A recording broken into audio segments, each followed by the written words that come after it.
సంవత్సరాల తరబడి government job కోసం వేచి చూస్తున్నారా? కేవలం 8 నెలల్లో మీ కల నెరవేర్చుకోండి. వెంటనే కింది నంబర్స్‌కి కాల్ చేయండి. Hi viewers, India's largest digital media network Suman టీవీకి స్వాగతం. ప్రస్తుతం మనతో ఉన్నారు motivational speaker and language trainer Vijaya Bangaru Amma. అమ్మ నమస్తే అమ్మ. నమస్తే. అమ్మ, ఒకప్పుడు అన్ని చాలా ప్యూర్ గా పవిత్రంగా ఉండేవి.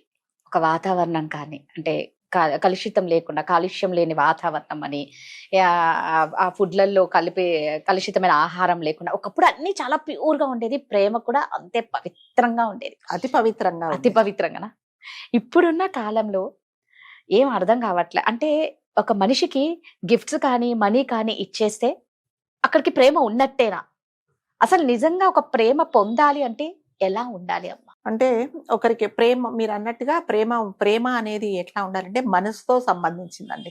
మీకు గిఫ్ట్లు ఇచ్చో లేకపోతే మిమ్మల్ని ఎక్కడికో బయటికి తీసుకెళ్ళో అది కాదు. ఒకటే అంటే మనసుతో ప్రేమించే మనుషులు దొరకడము ఉండేది. అంటే ఎవరైనా సరే, ఫ్రెండ్స్ మధ్యలో గాని, తల్లిదండ్రి మధ్యలో గాని, అన్నదమ్ములు గాని, భార్యాభర్తలు గాని, ఒకవేళ ఫ్రెండ్స్ కానీ ఎవరైనా సరే, అంటే డబ్బులు, కానుకలు, తర్వాత ఎక్కడికో నీకు కావాల్సింది నేను కొనిచ్చేసి ఇస్తే అది ప్రేమ కాదండి.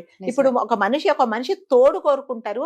అతని సాన్నిహిత్యంలో గాని, ఆమెతో గాని ఉండే సంతోషం కంటే నువ్వు నాకేదో ఇచ్చేస్తే నాకు సంతోషంగా ఉండదండి. అంతేనా? ఒక భార్య భర్త, సపోజ్ ఒక భార్య, ఆవిడ బర్త్డే అయిందండి, ఆయన చాలా చాలా బిజీగా ఉంటారు. ఆమె ఏం కోరుకుంటుందండి? ఏం కోరుకుంటుంది చెప్పండి? సాయంకాలానికి ఇంటికి వచ్చి నాతో పాటు కాసేపు కూర్చొని వీలైతే బయటకు వెళ్దాం ఇద్దరం కలిసి అనేదే కోరుకుంటది. అతను అలా చేయకుండా, ఇగో నీకు నేను కేక్ పంపించేసా, అక్కడ పార్టీ అరేంజ్ చేశాను, కానీ నేను రాను అంటే ఆవిడ పార్టీలో ఉండదు, గుమ్మం ముందు ఉంటుంది, ఈయన ఎప్పుడు వస్తాడా అని చెప్పేసి. సో ఎవరైనా సరే డబ్బులతో మనము ఇంకా ప్రేమలు కొనుక్కుండేది సూపర్ మార్కెట్ లో దొరకట్లేదండి ప్రేమలు. సో అది మనుషుల దగ్గరే దొరుకుతుంది. అంటే ఇంకా ముందు ఒక 20-30 సంవత్సరాల తర్వాత ఎక్కడ అది కూడా అమ్ముతారేమో మనకు తెలియదు కానీ. సో ప్రేమ అనేది మనిషి మనసులో నుంచి వచ్చేదే ప్రేమ. మనిషి అంటే ఏదో కానుకలు ఇచ్చేసి, లేకపోతే మీకు కావాల్సింది నేను ఏదో పెద్ద డైమండ్ రింగ్ కొనిచ్చేసి నేను రావటం లేదు ఇది అంటే అది నిజంగా మనసులో, అంటే మనిషిని కోరుకుండే మనుషులకు మాత్రం చాలా బాధగా ఉంటుంది. గిఫ్టులు కోరుకుంటే వాళ్ళకి నువ్వు వస్తే వచ్చావు, లేకపోతే నాకు గిఫ్టులు పంపించానే వాళ్ళకి అవసరం ఏమి ఉండదండి. నాకు అంటే నేను ఒక చోట ఎక్కడో చదివాను, ఒక మంచి ఫ్యామిలీ ఎట్లా అంటే తల్లిదండ్రులు ఎంత బిజీగా ఉంటారంటే మంత్ లో 25 days వాళ్ళు వేరే కంట్రీస్ లోనే ఉంటారు. వాళ్ళకి ఒకటే ఒక అబ్బాయి. సో ఆ అబ్బాయిని ఎంత అపురూపంగా ఎవరు చూసుకుంటారంటే పనివాళ్ళు చూసుకుంటారు. ప్రతి ఒక్కటి పని వాళ్ళే చూస్తారు. కూర్చుంటే లేస్తే అతనికి ఎక్కడ చూసినా పని వాళ్ళే, అతని అవసరాలను తీర్చేదాన్ని పని వాళ్ళే. సో అన్ని ఉన్నా కూడా ఆ అబ్బాయి చాలా దిగులుగా ఉంటాడు, యాక్టివ్గా ఉండడు. అందరు అనుకుంటారు నీకేందా బాబు ఇంత మంచి లైఫ్, ఇట్లా కోరక ముందే నీ మనసులో ఇది కావాలి అనక ముందే తీర్చే తల్లిదండ్రులు ఉన్నారు, నీకు ఏం తక్కువైంది, ఎందుకు ఇలా ఉంటావు అంటే అమ్మో ఎవరికి ఏం సమాధానం చెప్పడనమాట. ఆ తల్లిదండ్రితో మాట్లాడాలి అంటే నెలలో ఒక రోజు, అది కూడా వీడియో కాల్స్ మాట్లాడాల్సిందే. వాళ్ళు ఉండరు ఇక్కడ, తల్లి తండ్రి బిజినెస్ పని మీద తిరుగుతూనే ఉంటారనమాట. ఎప్పుడైనా కావాలంటే వీడియో కాల్స్ మాట్లాడితే మాట్లాడుతూ ఉంటే మధ్యలో వస్తే మళ్ళీ మాట్లాడతానా జాగ్రత్త అని చెప్పేస్తారు. మరి అతను ఎవరి దగ్గర ఆ ప్రేమ పొందుతాడు చెప్పండి? ఇప్పుడు పనివాళ్ళు ఎప్పుడైనా సరే డబ్బులు చేసే పనివాళ్ళు వేరే, నిజంగా తల్లి తండ్రి చూపించే ప్రేమ అనేది చాలా, వాళ్ళు ఏం చూపించలేరండి. ఎంతసేపు జీతానికి పనిచేసే వాళ్ళు ఎంతసేపు పని చేస్తారు చెప్పండి? జీతం ఇస్తే పని చేస్తారు, లేకపోతే రానని చెప్తారు వాళ్ళు. సో ఆ అబ్బాయి ఎంత కుంగిపోయాడంటే ఎవరైనా నన్ను దగ్గరికి తీసుకుంటే బాగుండు, నాకు ఎవరూ లేరు అని చాలా బాధపడుతూ ఉంటాడు. ఒకసారి ఏమైందంటే అతని బర్త్డే వస్తుంది. అతను ఎప్పుడు ఆ కుర్రోడు అడుగుతూ ఉంటాడు అనమాట.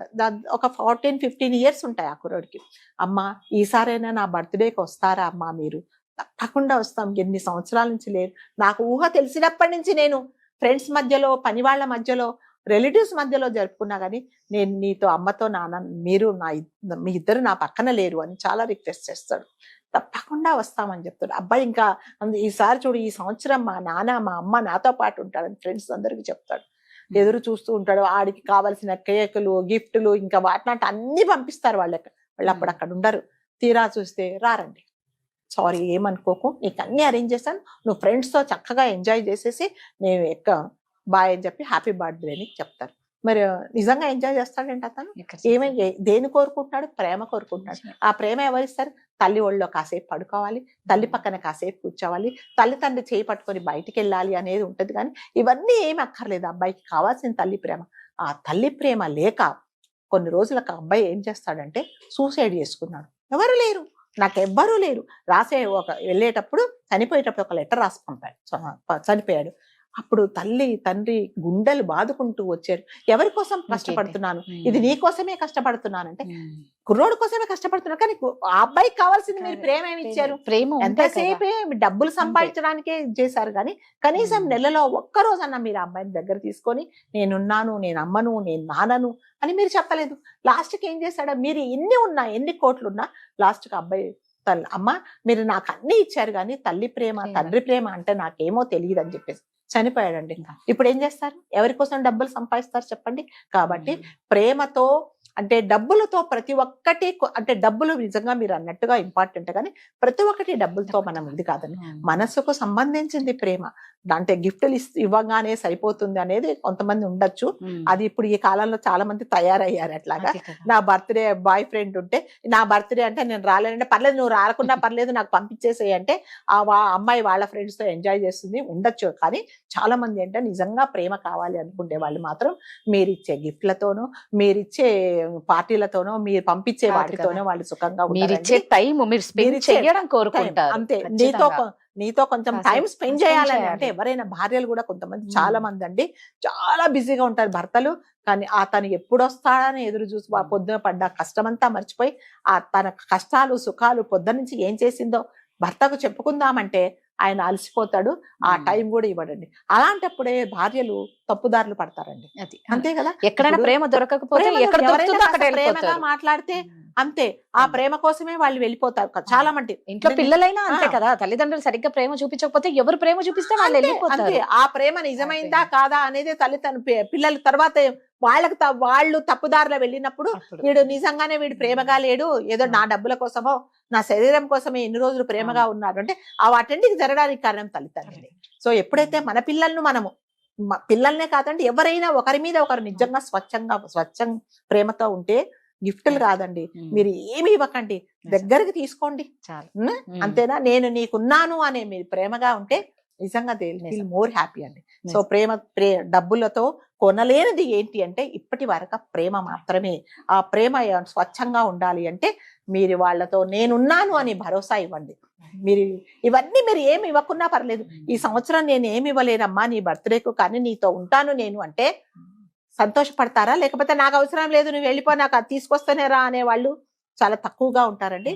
సో అలాంటి వాళ్ళ కోసం అంటే ఇప్పుడు మీరు ప్రేమ చూపించకపోతే బయటికి వెళ్ళి వాళ్ళు వెతుక్కుంటారు. వెతికి వాళ్ళు మంచి దారిలో వెళ్తారో చెడ్డ దారిలో వెళ్తారో దాని అన్నిటికి కారణం ఎవరంటే మీరే అవుతారు. భర్త కానీ భార్య కానీ ఎవరైనా. కాబట్టి మీ ప్రేమను కోరుకునే వాళ్ళకు మీరు కూడా ఆ ప్రేమను పంచండి. గిఫ్టులు మాత్రం కాదు. గిఫ్ట్లు పంచి దగ్గరుండి పంచి వాళ్ళతో స్పెండ్ చెయ్యండి. పర్వాలేదు, మీరు గిఫ్ట్ ఇవ్వకుండా పర్లేదు, గిఫ్ట్ ఇవ్వకపోయినా పర్వాలేదు. వాళ్ళు నాకు గిఫ్ట్ కావాలనరు, నీతో పాటు నేను కాసేపు ఉంటాను అని చెప్పండి. ఎంత హాయిగా సంతోషంగా ఉంటారు. సూపర్. Thank you.